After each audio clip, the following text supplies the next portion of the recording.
एक किरात नावाचं नगर आहे. ऐकावर गोड आहे.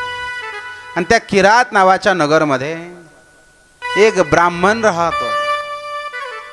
कसा आहे तो ब्राह्मण? म्हणे ज्ञान दुर्बल, ज्याच्याकडे ज्ञानाचा अभाव आहे. ज्ञानानं मात्र तो दुर्बल आहे, दरिद्री आहे, ज्याच्याकडे ज्ञान नाही आहे. आणखी कसा आहे? म्हणे तो दरिद्री आहे. कसा आहे तो ब्राह्मण? दरिद्री.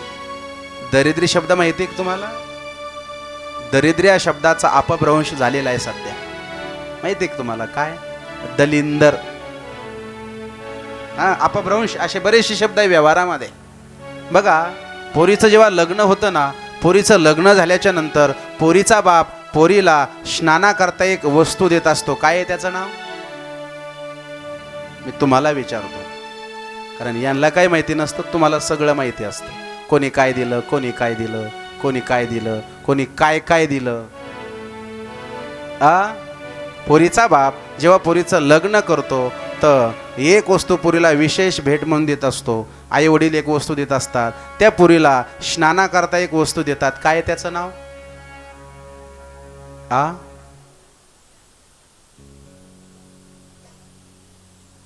काय?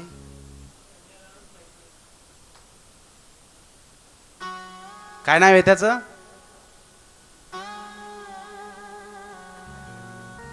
जेवण जास्त झालंय का?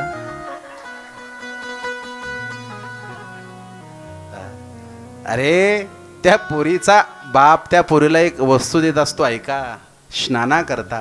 त्याचं नाव काय आहे? गुरुजी, गंगा जळ आहे. काय नाव आहे त्याचं? काय नाव आहे? गंगा जळ. पण तुम्ही काय म्हणता? गंगाळ. हा अपभ्रंश आहे. कशाचा? म्हणे त्या शब्दाचा. त्याचं खरं नाव काय आहे? गंगा जळ. किती सुंदर नाव आहे. तसा याचं खरं नाव काय आहे? म्हणे दरिद्री. काय आहे? दरिद्री आहे महाराज, दरिद्री. मग तो ब्राह्मण कसा होता? म्हणे दरिद्री होता. दरिद्री या शब्दाचा अर्थ असा होतो महाराज. असो. आणि तो ब्राह्मण होता रस विक्रेता. तो रस विकण्याचं काम करत होता. काय धंदा करायचा? रस विकायचं काम तो करायचा. गोड वर्णन आहे. मग पुन्हा पुन्हा आणखी कसा होता? म्हणे वेद धर्म परांगमुख, वेदाला विमुख होता. वेदाचं सुद्धा त्याला अंग नव्हतं, वेदांताचं त्याला ज्ञान नव्हतं. असा वेद निषिद्ध असलेला तो ब्राह्मण होता महाराज. त्या ब्राह्मणाचं नाव होतं देवराज. काय नाव होतं त्याचं? देवराज.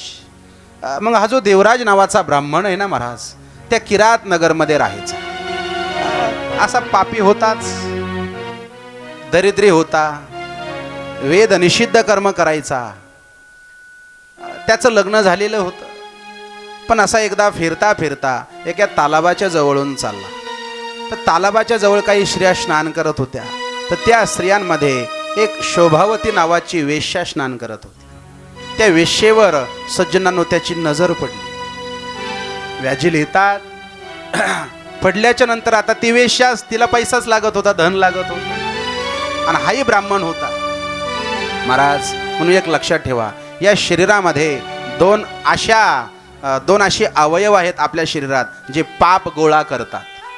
लक्षात घ्या. पहिलं डोळा आणि दुसरी कान. म्हणून कानानं चांगलं ऐकत जा, विनंती कथेतून, आणि डोळ्यानं चांगलं पाहत जा. जीवनात वाटोळ होणारच नाही. नाही होणार महाराज. मी या कथेतून सांगतो तुम्हाला, नाही होणार. फक्त या दोन गोष्टी जपल्या पाहिजे. कानानं याच्या त्याची निंदा ऐकायची नाही, अजिबात नाही ऐकायची. काय करायचं? काय करायचं ऐकून आपल्याला? काही गरजच नाही ना. हा असा, तो तसा, तिची सून अशी, हिची सून तशी, तुला काय करायचं? तो ही पाय ना कशी, तो ही पाय, मग दुसऱ्याकडे पाय. आई निंदाच आहे ना. ही काय आहे? आपण पापच गोळा करतोय महाराज कानानं. काय गरज आहे का? काही गरजच नाही. हा, सकाळी सकाळी घरच्या भाकरी खायच्या आणि दुपारच्या पहारात दुसऱ्याचं धुणं धुवायचं. काही गरज नाही ना. पण लय सवय काय काय लोकांना घाणेरडी धुणं धुण्याची. त्यांचा जन्मच धुणं धुवायला झालेला आहे. बरं, आपल्याकडून साबण घेत नाही. साबण त्यांचीच.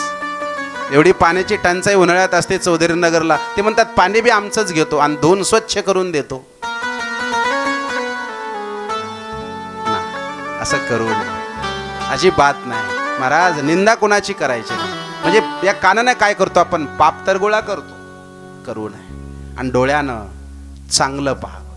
डोळे तुम्ही घ्या रे सुख, पहा विठोबाचे मुख. पण परिणामी महाराज, त्या शोभावती त्या वेश्यानं त्याला पाहिलं आणि तिनं त्याला पाहिलं आणि त्यानं तिला पाहिलं. महाराज, तिला धनच पाहिजे होतं. तो देवराज तिला भरपूर धन दिलं, पण वेश्यास तिला कुठं तिचं मन भरत, तिचं मन भरे ना. महाराज, शेवटी त्यानं घरातल्या पत्नीला काढून दिलं. ऐका बरं. आणि घरातल्या पत्नीला काढून देऊन तो देवराज त्या वेश्येसोबत राहायला लागला. महाराज, शिवपुराण सांगताय तो एवढा कुगामी झाला, एवढा कुगामी झाला, जसं संत म्हणतायत ना, देवधर्म सांदी पडिले सकळ, विषयी गोंधळ गाजतसे. त्याच्या घरामध्ये देवपूजा नाही, शिवालयाला अभिषेक नाही, अजिबात नाही. त्या ठिकाणी काहीच नाही, कुगार्मी झाला महाराज. मग असा तो देवराज जीवनभर पापच केलं, कोणी त्याला विचारत नव्हतं. मग असा तो देवराज एक दिवस असा फिरत फिरत फिरत फिरत, एक सांगू का महाराज, तुम्ही कितीही विषय भोगा, शास्त्र आहे, तुम्ही कितीही विषय भोगा, कधीच माणसाचं मन त्या ठिकाणी भरत नाही. त्याचं नाव विषय आहे. असं म्हणतात की महाराज, विषय कधी आपण भोगवत नसतो, म्हणजे विषयच आपल्याला भोगवत असतात. एक सांगू का तुम्हाला, सांगेल, बरीच लोक म्हणतात की मी दारू पितो, मी दारू पितो, पण सांगेल मी तुम्हाला, माणूस हा दारू कधीच पित नसतो. मग म्हणे दारूच माणसाला एक दिवस पित असते. दारू नुसती माणसाला पित नाही, दारू त्या माणसाचं लिव्हर पिते, दारू त्या माणसाचं शरीर पिते, दारू त्या माणसाचा पैसा पिते, दारू त्या माणसाचं घर पिते, दारू त्या माणसाची इस्टेट पिते, दारू त्या माणसाचं बँक बॅलन्स पिते, दारू त्या माणसाचं सर्वस्व पिते. माणूस दारूला कधीच पित नाही. तसं विषय माणूस कधी भोगत नाही, म्हणे विषयच माणसाला भोगवतात आणि नरकाला नेऊन घालतात. तसं या देवराजाचं झालं. आणि किती विषय भोगले. जसं एखादा वनवा लागलेला आहे, वनवा, एखाद्या जंगलाला काय लागली, आग. आणि जंगलाला आग लागल्याच्या नंतर मेचा महिना आहे, कडक ऊन आहे, कडक उन्हामध्ये चुकून एखाद्याकडून थिनगी पडली आणि वनवा लागला, आगीनं पेट धरला आणि एक जण विझवायला गेला, पण विझवत असताना त्याच्यात पेट्रोल टाकून विझवायला लागला. काय करायला लागला? पेट्रोल टाक्यानं वनवा विझेल? काय विझेल? अरे तो आणखी वाढेल ना. तसं संत सांगतात, तुम्हाला जर विषय जर कमी करायचे असतील तर त्याचा त्याग करावा लागेल, तेव्हा ते विझेल. तुम्ही जर आणखी भोगण्याचा प्रयत्न केला, आणखी भोगण्याचा प्रयत्न केला तर ते विझणार नाही, ते आणखी वाढणार. तसे देवराजाच्या जीवनात झालं. भरपूर विषय भोगले, पण मन भरेना. शेवटी शरीर जीर्ण झालं. आणि जीर्ण झालेलं शरीर, तो देवराज असा फिरत फिरत फिरत फिरत एका दिवशी जोशी या शहरात आला. ऐका, काय जोशी, ज्याला प्रयागराज म्हणतात, त्या प्रयागराजमध्ये तो देवराज आला. आणि प्रयागराजमध्ये आल्याच्या नंतर महाराज, तिथे एक शिवालय होतं. ऐका बरं का, गोड कथा. भगवान शंकराचं मंदिर होतं आणि त्या मंदिरामध्ये तो देवराज आला. आता त्या शिवालयामध्ये आला आणि त्याची तब्येत खराब होती. काय होती? त्याची तब्येत खराब होती. काय झालं होतं त्याला? ऐका, व्याजी सांगतात. देवराजस्य मासान्ते ज्वरेना पीडितो मृतः बद्धो यम भटै पाशैर नीतो यमपुरं बला. काय गोड वर्णन. जो देवराज आहे एक मासांते म्हणे एक महिना झाला पीडित होता. काय पीडा होती त्याला म्हणे ज्वरेनं म्हणजे त्याला ताप होता. काय होता? तापेनं त्याचं पूर्ण शरीर भाजून निघालं. त्याला गोड लागेना, अन्न गोड लागेना, त्याला चैन पडेना, त्याचं मन कुठे लागेना, कुणाशी बोलेना, झोप येईना, जेवण जाईना, चल बिचल झाला. एक महिना झाला त्याच्या अंगामध्ये ताप असा मुरल्या गेला. आणि ताप जर अंगामध्ये मुरला तर माणसाला बोलू वाटत नाही, माणसाला झोपू वाटत नाही, माणसाला न जेवल्याचा परिणाम झोप येत नाही, आणि झोप न झाल्याचा परिणाम बेचैन होतो. असा अस्थिर तो देवराज झाला. त्याला काही सुचेना. एक महिना झाला महाराज त्या पीडेनं तो पीडित आहे. पाप तर केलेलं होतं, मग त्या तापानं तो असा पीडित झाला. आणि पीडित झालेला तो देवराज त्या शिवालयामध्ये आला. पण शिवालयामध्ये आल्याच्या नंतर झाला असं योग असा होता की त्या शिवालयामध्ये महाराज अशी कथा चालू होती. अशी सुंदर कथा चालू होती, गोड. ओम नमः शिवाय, ओम नमः शिवाय. बोला बोला सगळ्यांनी टाळी. ओम नमः शिवाय, हरि ओम नमः शिवाय. बोले शंकर भगवान की जय, शंकर भगवान की. अतिशय गो महाराज. असं त्या शिवालयामध्ये काय चालू होतं? संकीर्तन, शिवकथा चालू होती. आणि तो देवराज ज्याने जीवनभर पाप केलेलं होतं, ऐका, त्याला कोणी आसरा देत नव्हतं. कारण ज्यानं जीवनभर पापच केलं, जनजीवनभर पाप केलं, त्याला कोण जवळ करेल म्हातारपणी? नाही करणार ना महाराज. प्रकृतीचा नियम आहे, नाही करणार. मी नेहमी सांगत असतो कथेत कीर्तनात, ऐका, दिवसा एवढं छान काम करा, काय दिवसभर एवढं छान काम करा, रात्री आनंदात झोप लागली पाहिजे. मस्त आहे. तारुण्य एवढं छान जगा.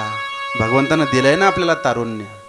काय आणि क्रांती तारुण्यातच होत असते, लक्षात ठेवा. ज्यांनी ज्यांनी क्रांती केली ना ही तारुण्यातच केलेली आहे. त्याग हा तारुण्यातच असतो. डायबिटीज झाली म्हणून तुम्हाला गुलाबजामुन चालत नाही, चालत नाही, तुला चलतच नाही असं डॉक्टरनं सांगितलेलं आहे. आता वैराग्य दाखवून काय फायदा आहे? तो ही साखर वाढलेली ना पहिलीच. त्याग हा तारुण्यात शेवत असतो. म्हणून तारुण्य दिले ना भगवंतानं. तारुण्य एवढं छान जगा, तारुण्य एवढं छान जगा, म्हातारपण आनंदात गेलं पाहिजे. त्याला जीवन म्हणतात. म्हणून ज्यानं तारुण्यातच चांगलं काम केलं नाही, म्हातारपण काय चांगलं जाईल? आता देवराजाचं तारुण्य चांगलं गेलं नव्हतं. काय त्या देवराजाचं तारुण्य चांगलं गेलं नव्हतं, परिणामी म्हातारपण सुद्धा चांगलं जाणार नाही.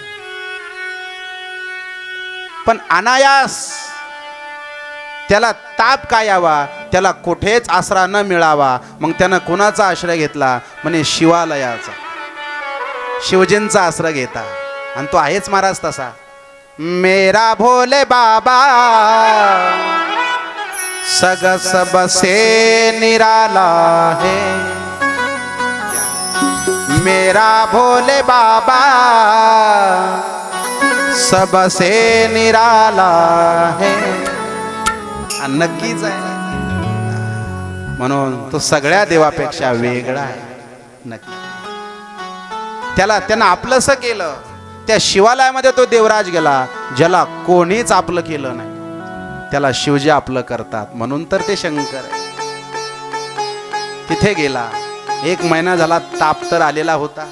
कसं तरी कानावर ते शब्द त्याच्या पडले, त्या कथेचे शब्द त्याच्या कानावर पडले आणि त्यानं आपला प्राण सोडला. ऐका, पण परिणाम असा झाला, यमदूत त्याला न्यायला आले. कोण? यमदूत. आता पाप केलेलं होतं ना, पापाचं फळ काय आहे? नरक. मग त्याला नेण्याकरता आले. पण झालं असं, त्याला नेण्याकरता यमदूत आले, तेवढ्यात कैलासाहून शिवदूत त्याला न्यायला आले आणि त्याला उचललं. जो देवराज कुठे जाणार होता? नरकाला. तोच देवराज कुठे गेला? म्हणे कैलासाला गेला. कशाचा परिणाम? तर शिवकथा ऐकल्याचा परिणाम. म्हणून जीवनात काय ऐकली पाहिजे? शिवकथा. हे फळ कशानं मिळतं? तर म्हणे शिवपुराणानं मिळतं.